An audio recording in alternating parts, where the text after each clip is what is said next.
빌립보서 1장 3절에서 11절 말씀 봉독하겠습니다. 내가 너희를 생각할 때마다 나의 하나님께 감사하며 간구할 때마다 너희 무리를 위하여 기쁨으로 항상 간구함은 너희가 첫날부터 이제까지 복음을 위한 일에 참여하고 있기 때문이라. 너희 안에서 착한 일을 시작하신 이가 그리스도 예수의 날까지 이루실 줄을 우리는 확신하노라. 내가 너희 무리를 위하여 이와 같이 생각하는 것이 마땅하니 이는 너희가 내 마음에 있으며 나의 매임과 복음을 변명함과 확정함에 너희가 다 나와 함께 은혜에 참여한 자가 됨이라. 내가 예수 그리스도의 심장으로 너희 무리를 얼마나 사모하는지 하나님이 내 증인이시니라. 내가 기도하노라. 너희 사랑을 지식과 모든 총명으로 점점 더 풍성하게 하사 너희로 지극히 선한 것을 분별하며 또 진실하여 허물 없이 그리스도의 날까지 이르고 예수 그리스도로 말미암아 의의 열매가 가득하여 하나님의 영광과 찬송이 되기를 원하노라. 아멘. 주 안에서 우리도 넉넉히 이기 될 줄로 믿습니다. 찬양이 우리 믿음의 고백이 되기를 소원합니다. 이 세상에 존재하는 두 가지의 상태가 있습니다. 이 두 가지 상태는 이렇습니다.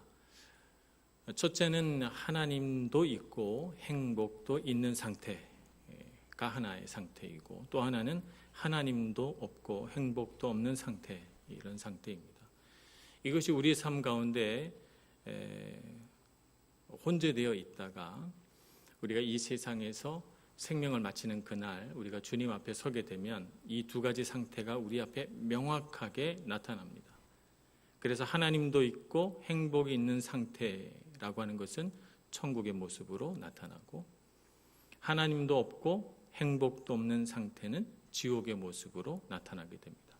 그래서 우리 삶 가운데 이것이 명확하게 구분되지 않은 채 혼재되어 있는 인생을 이렇게 우리 쭉 살아가다가 하나님 앞에 탁 서게 되는 그날, 우리가 그 두 가지 세계가 명확하게 구분되어 있는 세상이라고 하는 것을 알게 되고, 우리는 아마 하나님께서 우리를 인도해 가시는 그곳에 가게 되겠죠.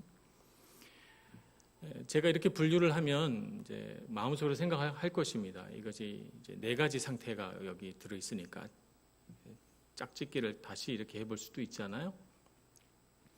하나님은 없지만 행복이 있는 상태도 존재하지 않을까?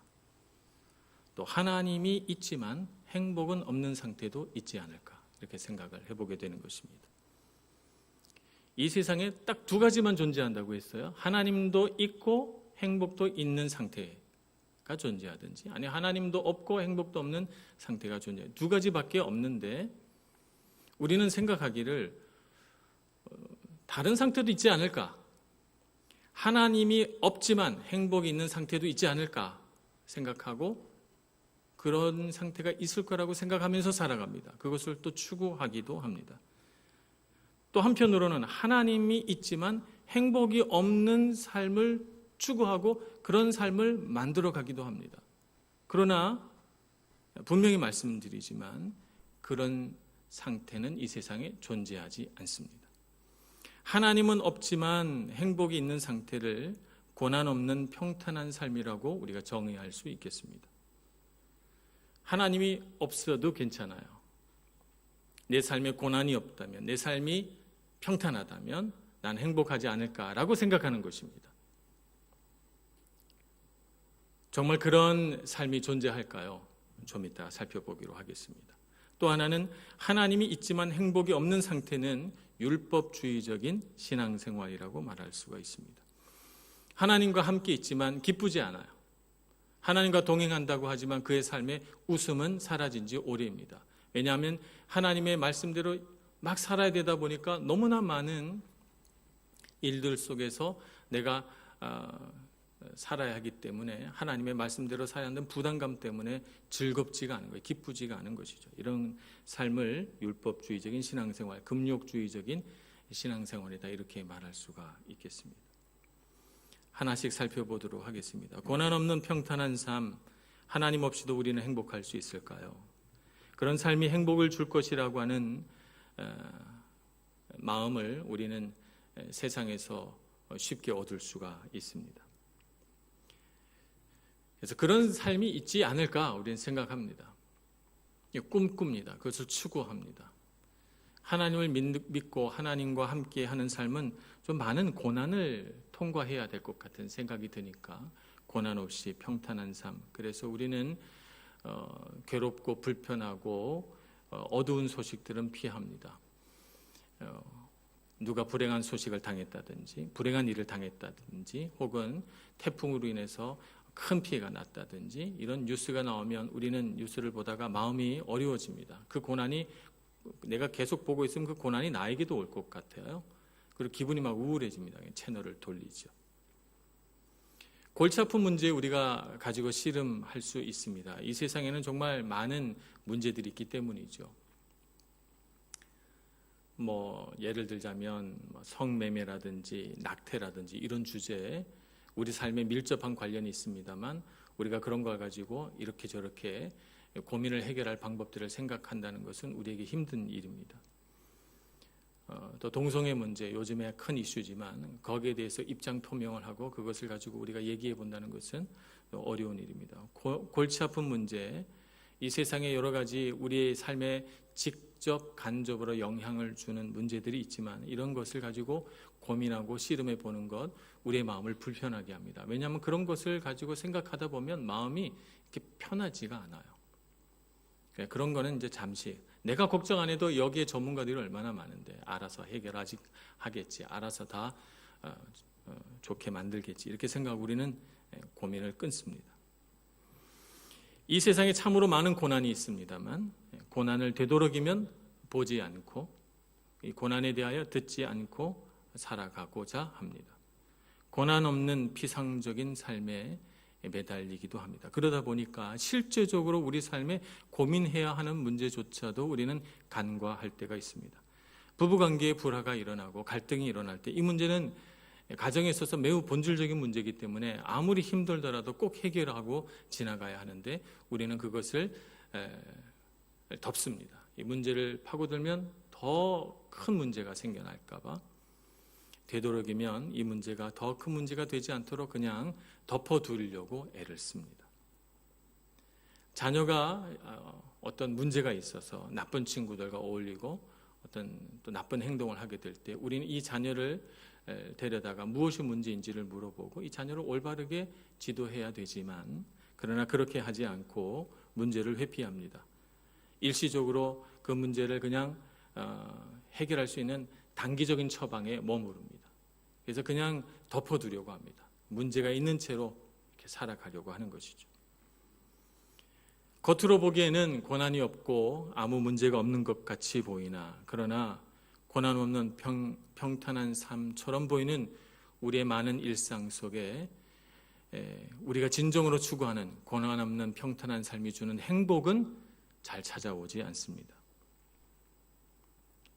왜냐하면 우리 삶 가운데 진정한 행복을 주는 것은 고난이 없는 상태가 아니기 때문에 그렇습니다.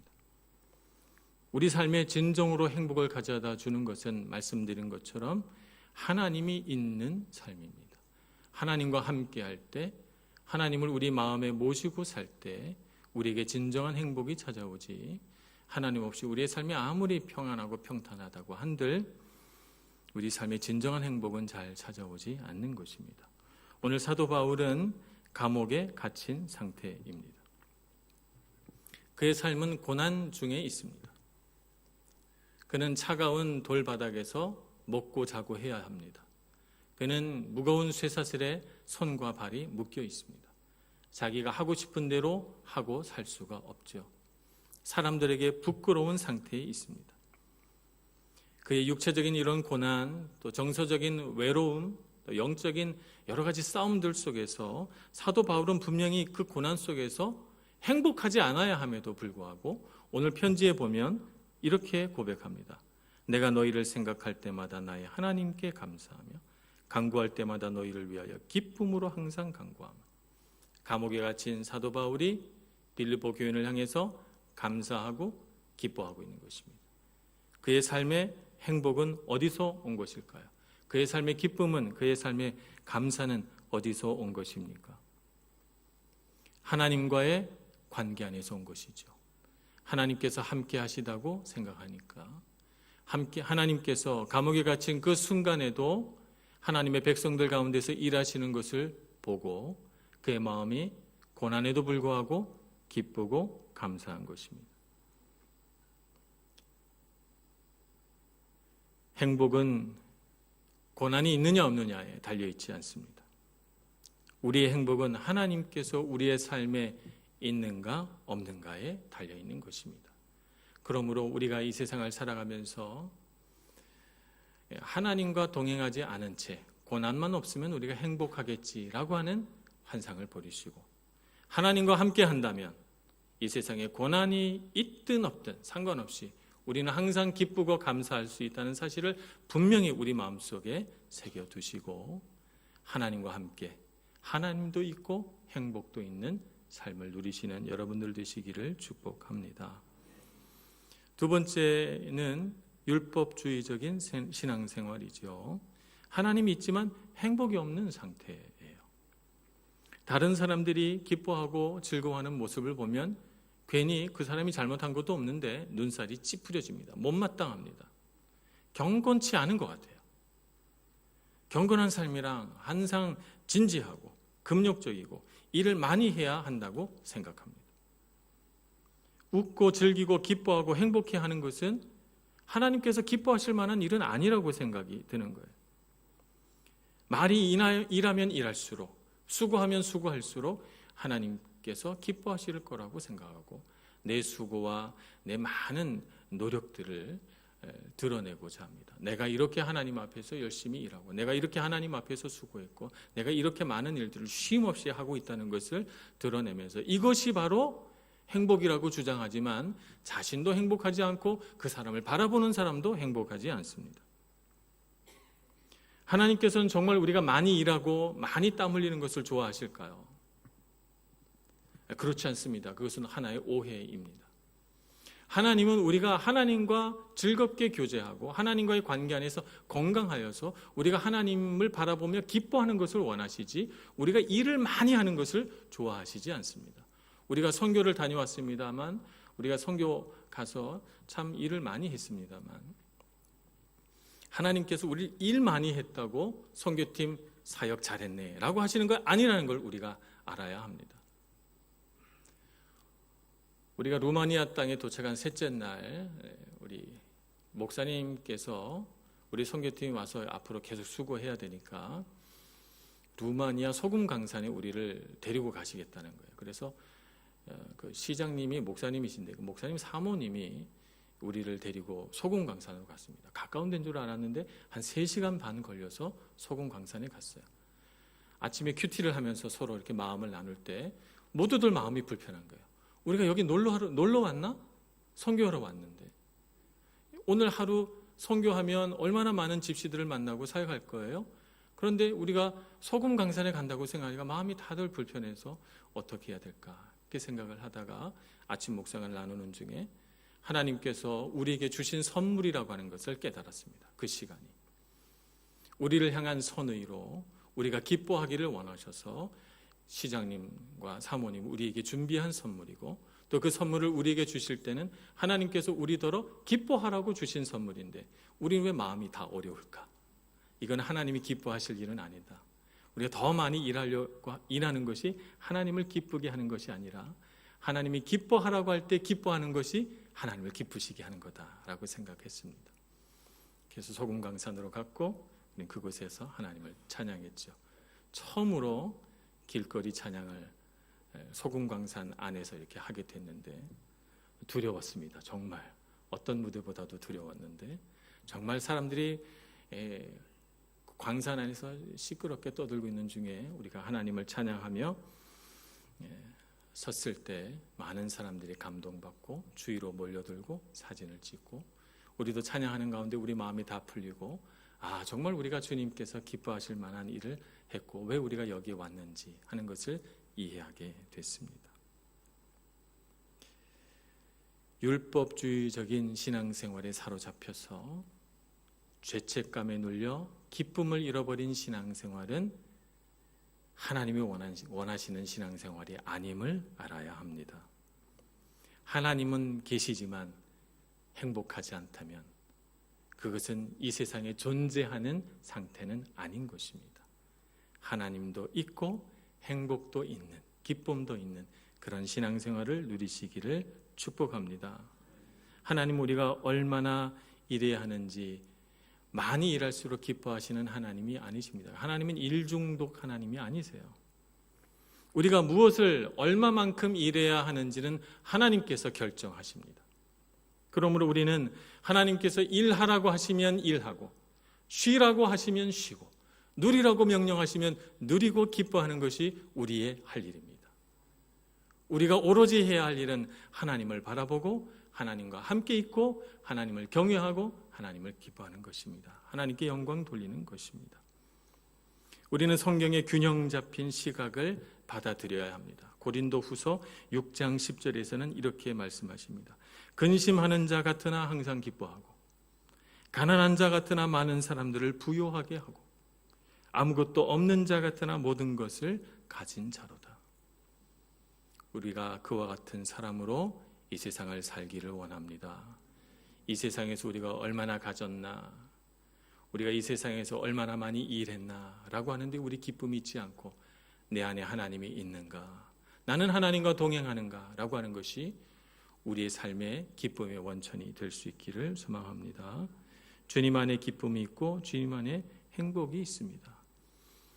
그래서 빌립보서 4장 4절에서는 주 안에서 항상 기뻐하라 이렇게 말씀하시죠. 주님 안에서 항상 기뻐해야 합니다. 그래서 우리가 세상에 하나님을 경외하고 하나님께 예배하는 기쁨을 세상에 가르쳐 주기 전에 우리가 먼저 알아야 할 것이 뭐냐면 우리가 정말 예배하며 하나님을 기뻐하고 있는가, 우리가 정말 하나님을 경외하는 기쁨에 충만해 있는가, 이게 정말 중요합니다. 우리가 먼저 하나님을 예배하고 경배하는 일에 충만해 있고 그래서 그 가운데 충분히 기쁠 때 그냥 우리의 모습을 통해서 사람들이 은혜를 받고 사람들이 감동을 받는 것입니다. 우리가 독일 교회에 갔을 때 어떻게 했는가? 그와 같이 했죠. 독일 교회에는 피아노도 없고 마이크도 없었습니다. 우리는 그런 상태인 줄 몰랐어요. 예배당만 있었어요. 그래서 우리가 찬양 부탁을 2곡을 받았기 때문에 아까 편지에 소개된 바와 같이 어메이징 그레이스하고 또 다른 곡 한 곡을 준비해서 올라갔습니다. 독일 교회는 굉장히 보수적이라서 숨소리 하나 들리지 않는 조용한 가운데 정말 예배가 너무나도 엄숙하게 진행되고 있었기 때문에 우리가 기타를 치면서 찬양하는 것이 이 예배 분위기를 깰까 봐 너무나도 조심스럽고 불안했어요. 그러나 하나님을 찬양하고 주를 높일 때 자연스럽게 우리는 하나님 앞에 손을 올리게 됐고 회중들이 앉아있는 것 같지 않은 그냥 우리들끼리 예배하는 것 같은 그런 느낌 속에서 하나님을 찬양하기 시작했죠. 하나님을 찬양했을 뿐입니다. 하나님께서 우리 가운데서 얼마나 큰 은혜와 복을 베푸셨는지를 경험하고 그냥 우리가 하나님 앞에 예배하는 것을 보여줬을 뿐인데 갑자기 독일 분들이 울기 시작했어요. 눈물을 흘리기 시작했죠.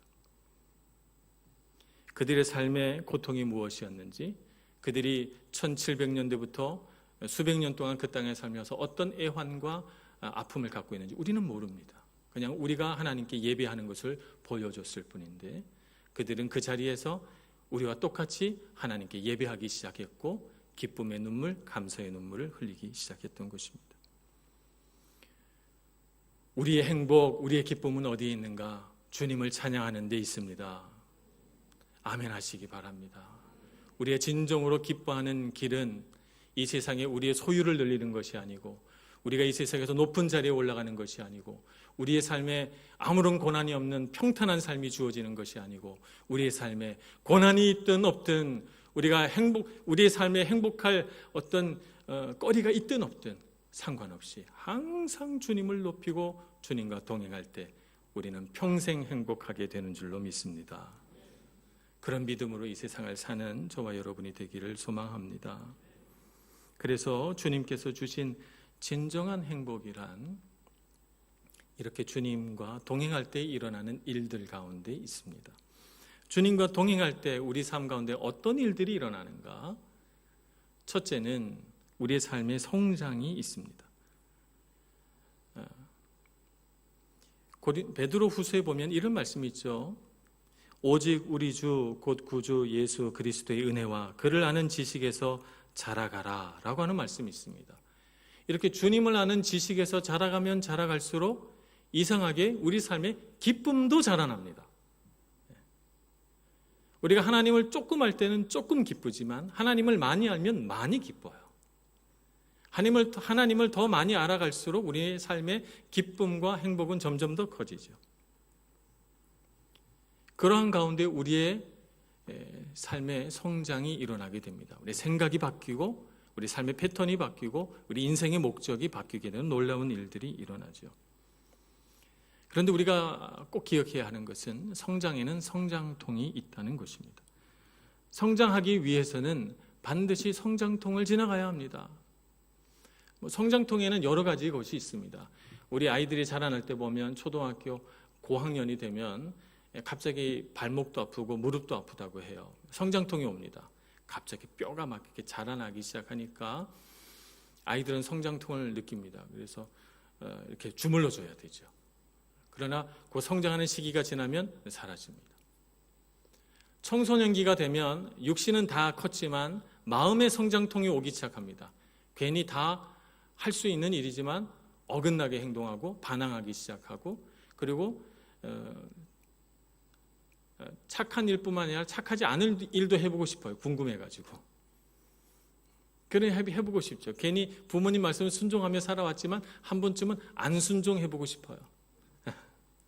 청소년기가 되면서 그들이 성숙한 어른이 되어가는 과정 속에서 마음 안에 성장통이 일어나는 것이죠. 그래서 그들이 하고 싶은 대로 이렇게 저렇게 보면서 많은 갈등을 겪고 관계 안에서 아픔을 겪으면서 청소년기를 지난 아이들이 어른이 되어갑니다. 그런 과정을 통해서 이렇게 해서는 안 되겠구나, 이렇게 하면 어린아이같이 보이는구나 하는 것을 깨닫게 됩니다. 성장통을 겪으며 우리는 자라납니다. 영적으로도 마찬가지입니다.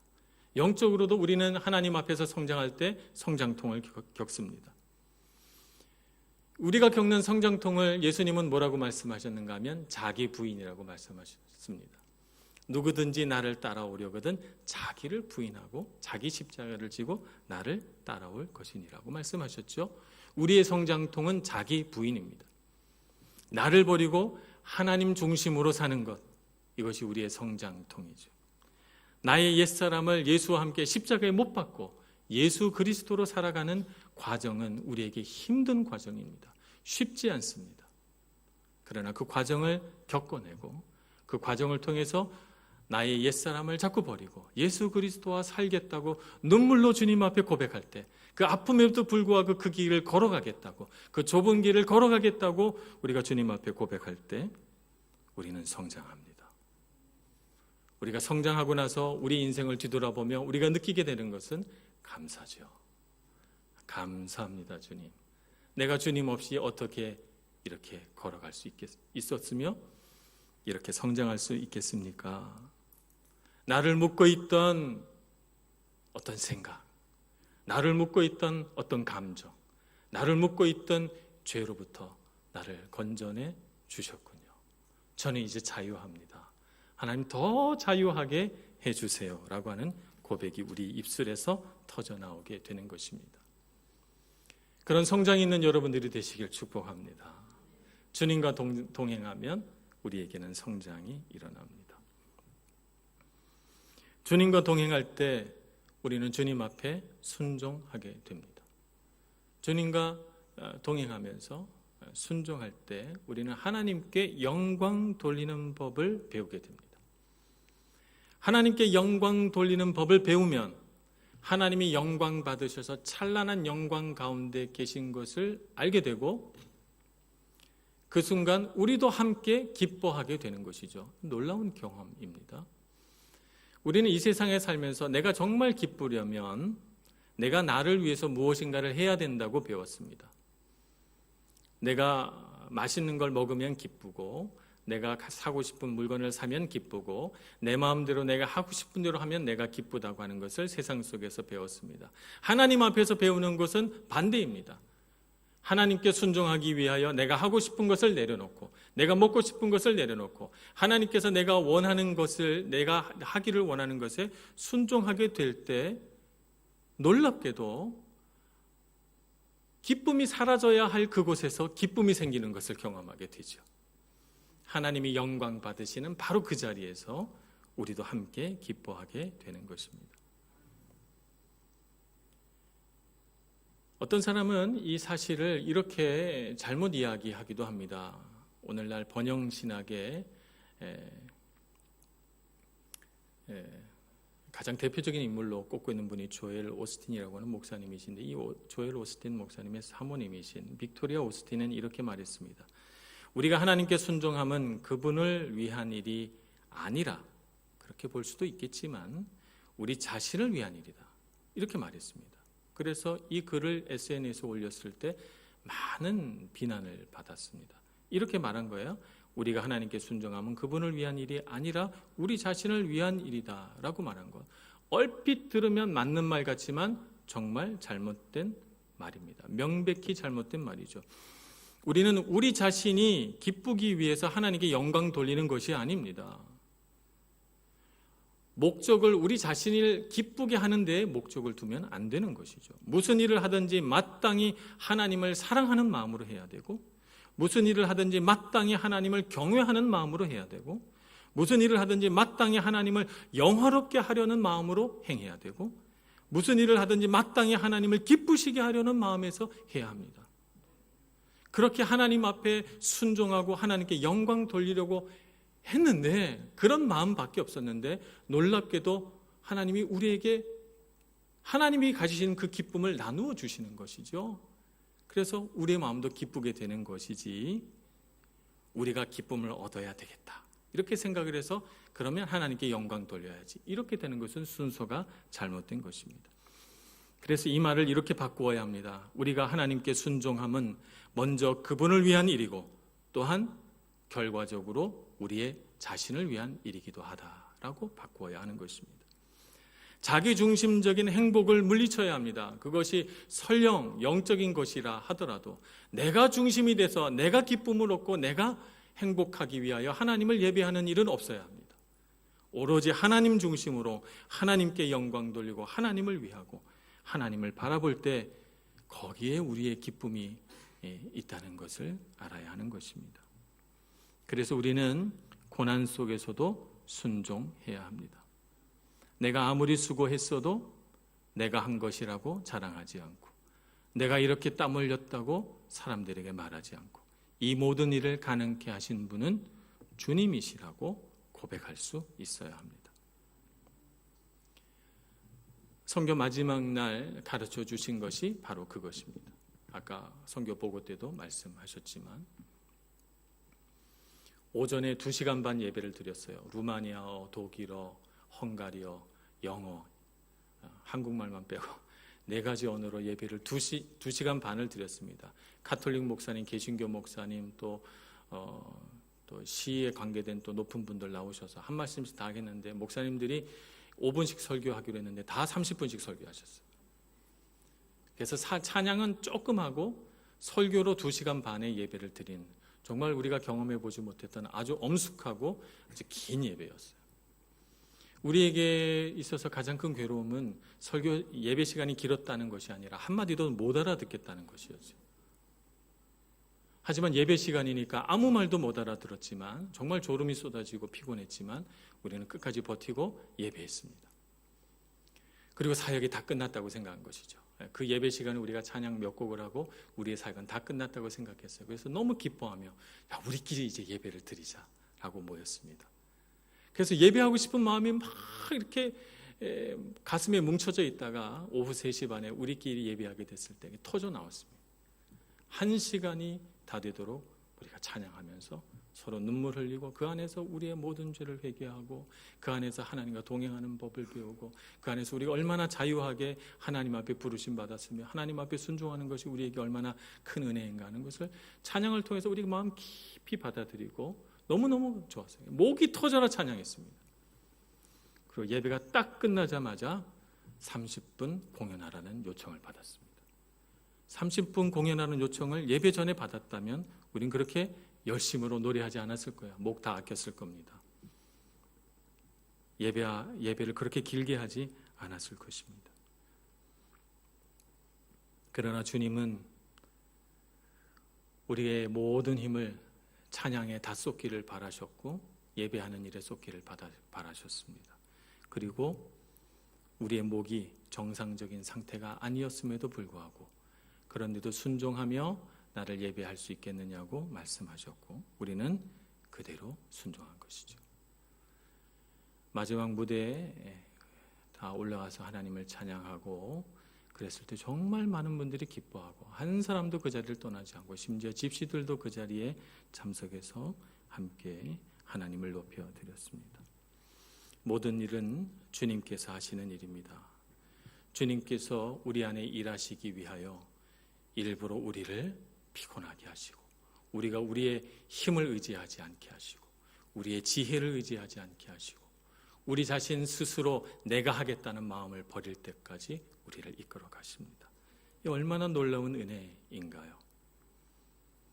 예수님도 그렇게 하셨습니다. 예수님은 결코 마지못해서 순종하신 분이 아니셨어요. 예수님은 하나님이 명령하셨으니까 할 수 없이 무력한 희생자로서 마지못해서 십자가의 고통을 참으신 것이 아니라 하나님과 함께하며 하나님의 말씀에 순종하는 것이 얼마나 큰 기쁨인지 아셨기 때문에 예수님은 공생의 기간 동안 언제나 자발적으로 하나님께 순종하셨고 그 자발적인 순종 가운데서 기쁘게 십자가를 지신 것입니다. 십자가를 지시고도 예수님은 스스로 내가 했다고 말씀하지 않으시고 구원의 길을 놓으신 하나님께 영광 돌렸으며 예수님은 부활하셨어도 내 능력으로 부활했다고 말씀하지 않으시고 부활의 능력 가운데 하나님께 영광 올려드린 것입니다. 우리는 이 세상을 살면서 참 많은 수고와 참 많은 순종을 하나님 앞에서 사람 앞에서 하게 됩니다만 우리가 분명히 기억해야 할 것은 그 모든 수고와 헌신에도 불구하고 우리는 하나님께 영광 돌리며 그분이 하셨다고 증거해야 할 하나님의 자녀라는 사실입니다. 그렇게 될 때 주님께서 영광 받으시고 주님이 영광 받으실 때 놀랍게도 우리도 함께 기쁘다는 사실을 받아들여야 되겠습니다. 그래서 우리의 진정한 행복은 우리의 진정한 기쁨은 어디에서 오는가? 하나님과 함께 있고 하나님께서 우리에게 주시고자 하는 행복을 받아들일 때 우리는 진정으로 행복하며 천국을 누리게 되는 것입니다. 크리스토퍼 파크닝이라고 하는 세계 최고의 클래식 기타 연주자가 있었습니다. 그는 자기의 인생의 꿈을 음악가로서 성공하는 것으로 정했습니다. 그래서 그는 놀랍게도 30살에 유명한 기타 연주자로서 명성을 떨치게 됩니다. 그는 또한 파리를 미끼에 끼워서 낚시하는 그 낚시가 취미입니다. 그 낚시로 세계 정상급 챔피언이 되기도 했습니다. 그는 재능도 있고 능력도 있고 성공했고 그는 건전한 취미도 있고 시골의 아름다운 별장도 있습니다. 사람이 이 세상을 살면서 갖고자 하는 그 모든 것들을 다 가졌습니다만 행복을 얻기는커녕 삶은 점점 더 공허해지기만 했습니다. 그래서 이렇게 고백했습니다. 바라던 것을 다 얻어 행복해질 줄 알았는데 여전히 행복하지 않았다. 삶이 그 지점에 이르면 그때부터 의문이 싹트게 마련이다. 꿈을 다 이루었는데도 뭐가 남았지 하는 생각이 들었다라고 고백합니다. 그러다가 그는 하나님 앞에 부르심을 받고 예배하게 됐고 하나님의 한 말씀이 그의 마음을 울리게 됩니다. 그 말씀이 무엇인가 하면 고린도전서 10장 31절의 말씀입니다. 무엇을 하든지 다 하나님의 영광을 위하여 하라라고 하는 말씀입니다. 그가 여지껏 자신의 인생의 행복을 추구하면서 자신의 그 모든 기쁨과 즐거움에 하나님이 없었다는 사실을 깨달았습니다. 그래서 공허한 것이죠. 자신의 재능을 가지고 이 세상을 살면서 그것에 한 번도 하나님께 감사해 보지를 않았던 것입니다. 그것을 가지고 하나님께 영광 돌려본 적이 없었던 것입니다. 그래서 그의 삶은 변하기 시작합니다. 자신의 재능과 자신의 삶에 허락해 주신 그 모든 것을 가지고 다 하나님께 영광 돌리기로 결정합니다. 그래서 이렇게 고백합니다. 내가 할 줄 아는 거라고는 파리 낚시로 송어를 잡는 것과 기타 연주 2가지뿐이었다. 나는 지금 순전히 하나님의 은혜로 기타를 치고 있다. 이제 내 삶에는 전에 없던 기쁨과 평안과 깊은 만족이 있다. 삶의 목적이 생겼기 때문이다 라고 고백합니다.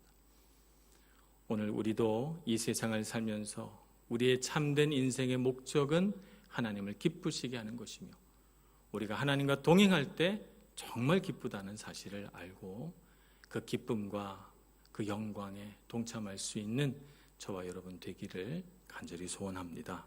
기도하겠습니다. 자비로우신 하나님, 우리를 부르시고 우리로 하여금 하나님을 예배할 수 있는 이 귀한 특권을 주셔서 감사합니다. 주님과 동행하며 주님께서 이끄시는 대로 순종하며 살아가는 인생이 얼마나 값지고 행복한 인생인지를 깨닫게 해 주시옵소서. 그래서 주님을 떠나 내 마음대로 살려고 하는 모든 욕망을 내려놓고 주님께 순종하며 주님을 기쁘시게 하는 일에 헌신된 저희들 다 되게 하여 주옵소서. 예수님의 이름으로 기도합니다. 아멘.